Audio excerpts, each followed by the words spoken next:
Hi guys, welcome back to the channel and another 3D printing video. So you saw in my last video we built the Prusa Mini kit, and today I've had a fresh delivery from Prusa. We've got a load of Prusa Mini, we've got PETG, PLA, ASA and some Flex, and I'm going to go through the first prints, how I get on, my setup, and if it's doable. I've got a bone stock Prusa Mini. I'm going to give you a walk around my setup, but we're going to see how these materials print, what problems I come across, and if you can actually print these materials on a bone stock printer. So first thing, let's get straight into it and I'll show you around sort of where my printers sit in and the setup and how I've got it running. So to start the video, I'm going to give you a quick look at my printer and where it sits. So I think this is quite an important thing to look at before we start printing. With these materials, I know some people say that an enclosure is needed. I'm gonna find out and tell you if it is actually needed. So this is where the printer sits. It's in an old fireplace, but as you can see, we do have sides around it. The front's all open, but yeah, this is what I'm working with. There's no draft. The window's going to be shut. Obviously, we'll take care with any fumes from the ASA and other materials, but it gives you guys an idea of what I'm working with and where my printer is sitting. So yeah, pretty simple. Just got a light to give you guys a better view, and then my filament will sit in the back corner. Excuse the Xbox controller, but we'll be loading filament and then printing the part here. Right guys, let's get straight into this and start our first print. With all these prints, we're going to start with a first layer calibration. So we'll get straight into that, and this is just to make sure your Z height is set perfectly for each material. This makes a huge difference, and anyone who's 3D printed will know how important this is. So we'll be doing this every time we put a new material in the machine. Just finishing up here with the square in the top left corner, and we're looking for this to be tightly knit together or laid together with no gaps in it, as you can see here. Right, straight into the part we're going to be printing, which is the Prusa nut. So this is a standard part you can find on their 3D printing library. We're going to be doing the same part for every single material, so we have a direct comparison. That way we can evaluate next to each other and see what this machine's doing with each material. But that's the first or second layer going down. It's sticking well, so I'm happy. 50% in, it's all looking good. Nothing's moved, the machine hasn't moved, nice clean edges, so we're very happy with that.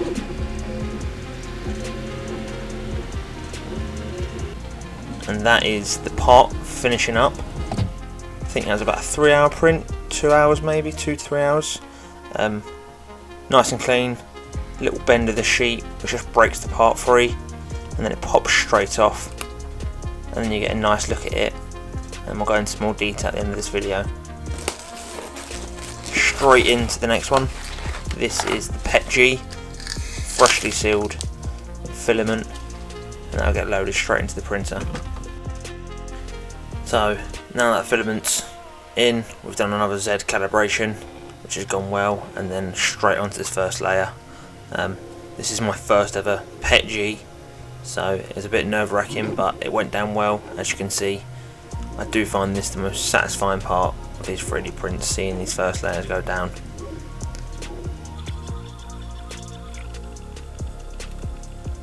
You can see this is kind of the most important bit, so keeping an eye on this as it goes down, just making sure it's all as we expect, as per the first one.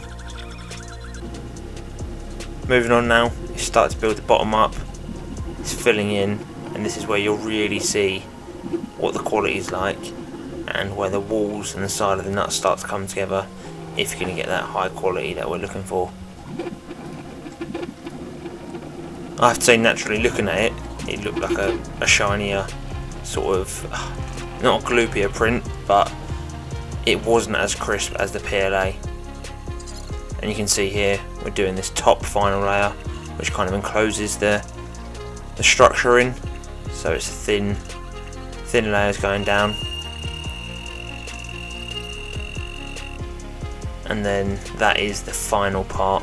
Bit of stringing, and you can see the walls, they've got those lines in it, which wasn't the same, but still, nonetheless, it's a good print, and we'll look at these side by side right at the end again.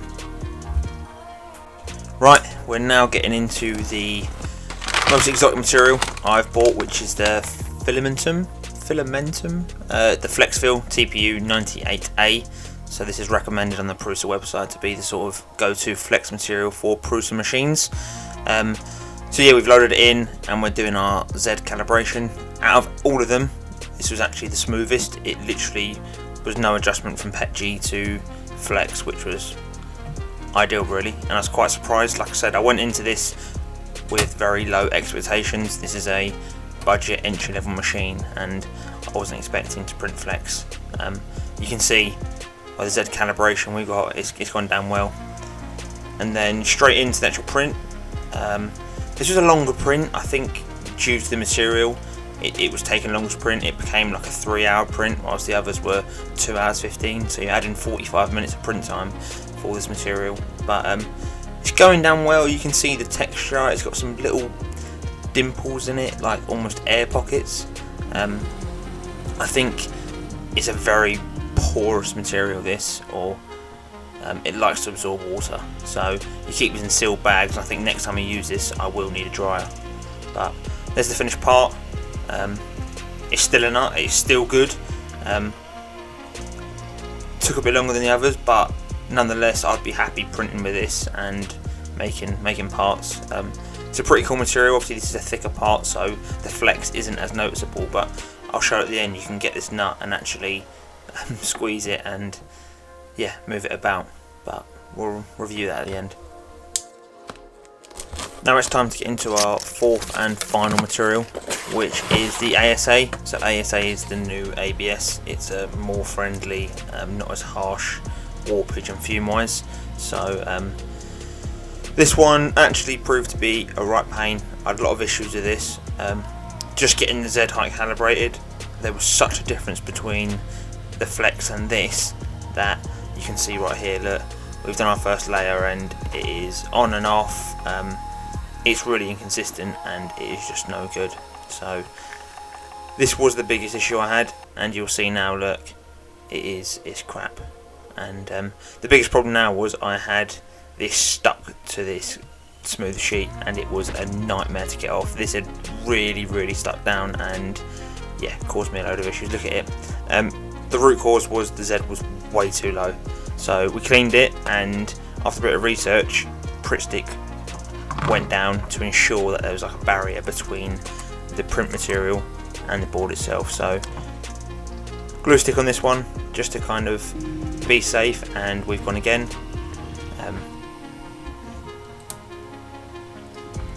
And you can see it didn't get any better. We adjusted the Z but not enough, so this was another dead run, but the beauty was I could actually get the material off rather than spending 45 minutes scraping the bed and kind of damaging it, put some marks on it, but it wasn't the nicest process.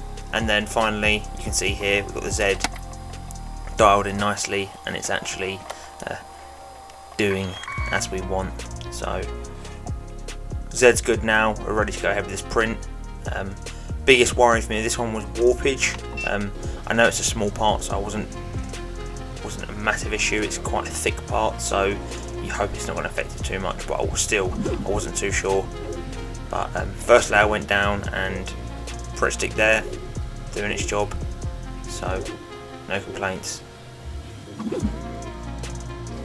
So we're just going to let this print run. I'm going to stop speaking for a bit and I'll come back to you when it's closer to finishing.